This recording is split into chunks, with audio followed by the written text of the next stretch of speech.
মিথ্যা ইসলামের দৃষ্টিতে অতি গর্হিত, অবশ্য বর্জনীয় একটি কাজ।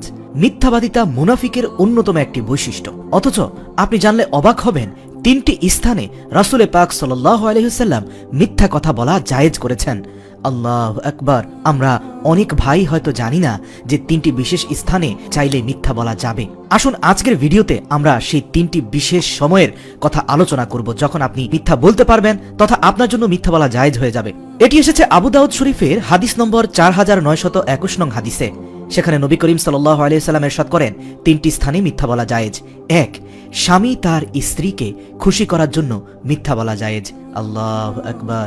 স্ত্রীকে ভালোবাসা কত বড় একটি আমল, এই হাদিস থেকে কিছুটা আঁচ করা যায়। কেননা রাসূল পাক সাল্লাল্লাহু আলাইহি ওয়াসাল্লামই ইতিপূর্বে বলেছিলেন, তোমাদের মধ্যে তারাই উত্তম যারা তাদের স্ত্রীদের জন্য উত্তম, আর আমি আমার স্ত্রীদের জন্য তোমাদের মধ্যে সর্বোত্তম ব্যক্তি। আল্লাহু আকবার। স্ত্রীর মান অভিমান ভাঙাতে রাসূল পাক সাল্লাল্লাহু আলাইহি ওয়াসাল্লাম শরীয়তে মিথ্যা বলাটাও জায়েজ করে দিয়েছেন। সুবহানাল্লাহ। স্ত্রীর মন পাওয়াটা যে ইসলামে কত বড় ইবাদত তা এই হাদিস থেকে কিছুটা হলেও আঁচ করা যায়। আমরা অনেকে যাচ্ছে তাই আচরণ করে স্ত্রীকে কষ্ট দিয়ে থাকি, ব্যথা দিয়ে থাকি, তার চোখের জল ঝরে, কিন্তু এই কাজটি ইসলামে অত্যন্ত গর্হিত, নিষিদ্ধ এবং ঘৃণ্য কাজ।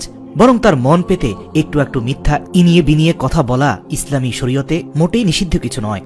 বর্তমান তরুণ প্রজন্ম মেয়েদের মন পেতে বিভিন্ন মিথ্যা প্রতিশ্রুতি ও স্বপ্ন দেখিয়ে থাকে, যা ইসলামী শরীয়তে একেবারেই নিষিদ্ধ কাজ। তারা এই কলাকৌশলগুলোর নাম দিয়েছে মেয়ে পটানোর কৌশল, তথা ইংরেজিতে বলা হয় ফ্ল্যাটারিং। আমরা সকলে ভালো করে জানি, ফ্ল্যাটারিং করার সময় ছেলেরা মেয়েদের যা প্রতিশ্রুতি আর স্বপ্ন দেখিয়ে থাকে তার 80 থেকে 90 ভাগই থাকে মিথ্যা। আসলে মূলত তখন সত্য মিথ্যার দিকে তাকানো হয় না। তখন প্রতিটা ছেলেই চেষ্টা করে কতটা আকর্ষণীয় করে কথা উপস্থাপন করা যায়, কত বেশি স্বপ্ন দেখানো যায়, কত মিথ্যা আশার জাল বোনা যায়। মোট কথা তার মন পেতে, তাকে খুশি করতে, তার মুখে হাসি ফোটাতে যা প্রয়োজন, হোক সেটা সত্য, হোক সেটা মিথ্যা, হোক সেটা কাল্পনিক, সব বলা এখানে বৈধ হয়ে যায়। এই ফ্ল্যাটারিংকে তরুণ প্রজন্ম অনেকেই কৃতিত্বের সাথে দেখে। কে কত বেশি ফ্ল্যাটারিং এর কলাকৌশল জানে, কে কত সহজে মেয়ে পটাতে পারে, সেই বিষয়ের উপরে এক বন্ধু আরেক বন্ধুর সাথে প্রতিযোগিতায় লিপ্ত হয়। এ ব্যাপারে কোনো সন্দেহ নেই যে ফ্ল্যাট করতে পারে যে সকল ছেলেরা, তাদেরকেই মেয়েরা সবচেয়ে বেশি পছন্দ করে, তাদের সাথে ঘুরতে পছন্দ করে, তাদের সাথে কথা বলতে পছন্দ করে,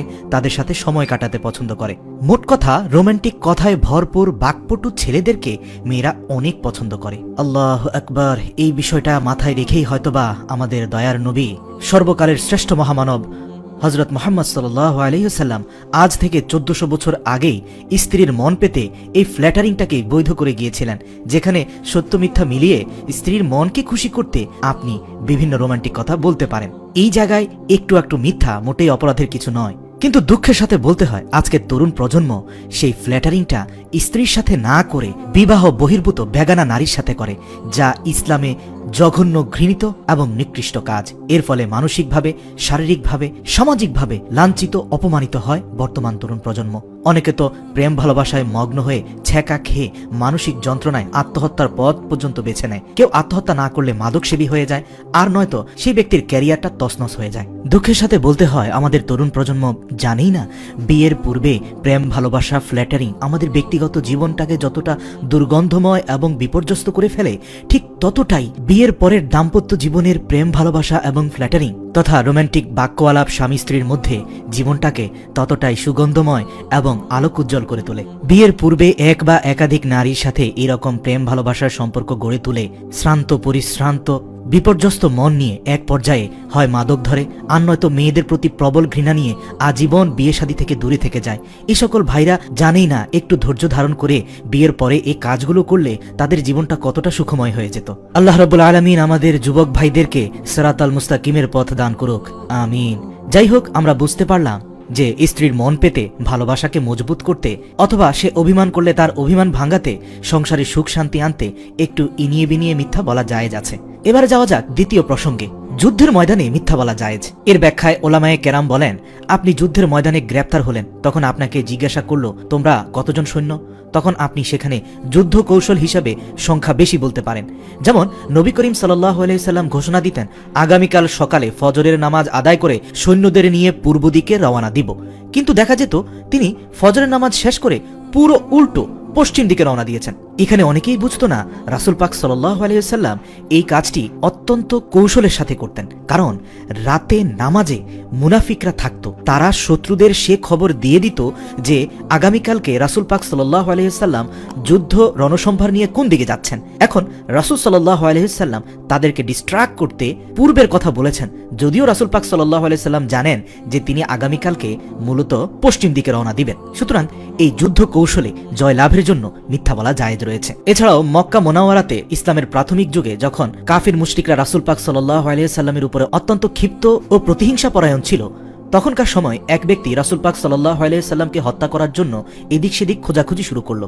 অতঃপর সে রাসূল পাক সাল্লাল্লাহু আলাইহি ওয়াসাল্লামের সামনে এসে প্রশ্ন করলো, হে অমুক, আপনি জানেন মোহাম্মদ কোন দিক দিয়ে গিয়েছে, অথবা আপনি কি তাকে দেখেছেন? তখন রাসূল পাক সাল্লাল্লাহু আলাইহি ওয়াসাল্লাম তার দিকে তাকিয়ে বুঝতে পারলেন যে সে ব্যক্তি নিশ্চিত মোহাম্মদ সাল্লাল্লাহু আলাইহি ওয়াসাল্লামকে চিনেন না।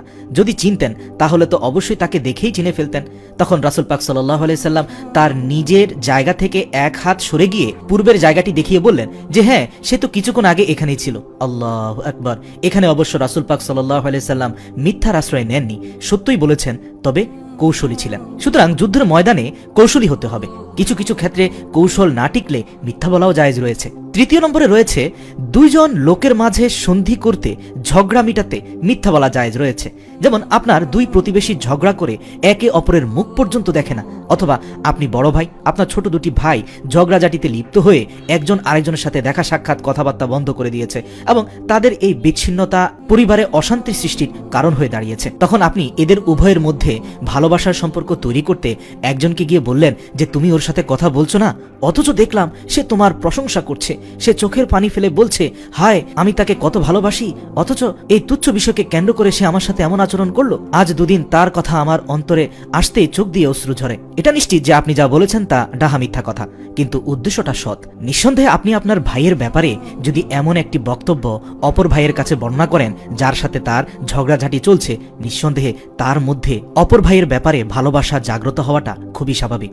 এই একই কৌশল আপনি অপরজনকে গিয়েও বলতে পারেন যে তুমি তার সাথে ঝগড়া করছো, অথচ সে তোমাকে কতটা ভালোবাসে তার কিছু কথায় আমি বুঝতে পারলাম। তুমি হয়তো জানো না গোপনে সে তোমার জন্য এই করতে পারে, সে হয়তো তোমার সাথে সামনাসামনি ঝগড়া করে কিন্তু পেছনে তো সে তোমার অনেক প্রশংসা করে। সত্যি অবাক লাগে এমন ব্যক্তির সাথে তুমি কিভাবে ঝগড়া করছো। ব্যাস হয়ে গেল, দুজনের মধ্যে মিটমাট হওয়ার সম্ভাবনা একেবারে 95% নিশ্চিত। ঠিক এভাবে দুজন মুমিন ব্যক্তির মধ্যেও আপনি ঝগড়া মেটাতে মিথ্যা বলতে পারেন। সর্বশেষ একটি কথা বলতে হয়, মিথ্যা পৃথিবীতে সবচেয়ে জঘন্য কাজ। এই জঘন্য কাজটি যেমন আমাদের সমাজ, আত্মীয়তার বন্ধন, স্বামী স্ত্রীর বন্ধনকে ধ্বংস করে ফেলে, একইভাবে এই মিথ্যার সঠিক ব্যবহার তথা রাসূল পাক সাল্লাল্লাহু আলাইহি সাল্লামের দেখানো এই তিনটি পদ্ধতিতে ব্যবহার আমাদের সমাজকে অনেক ভালো কিছু দিতে পারে। আমরা মিথ্যার সঠিক ব্যবহারটি করতে শিখি এবং রাসূল পাক সাল্লাল্লাহু আলাইহি সাল্লামের দেখানো আদেশ নিষেধগুলো 100% পালন করার চেষ্টা করি। ইনশাআল্লাহ আমাদের জীবন হয়ে যাবে আলোকিত।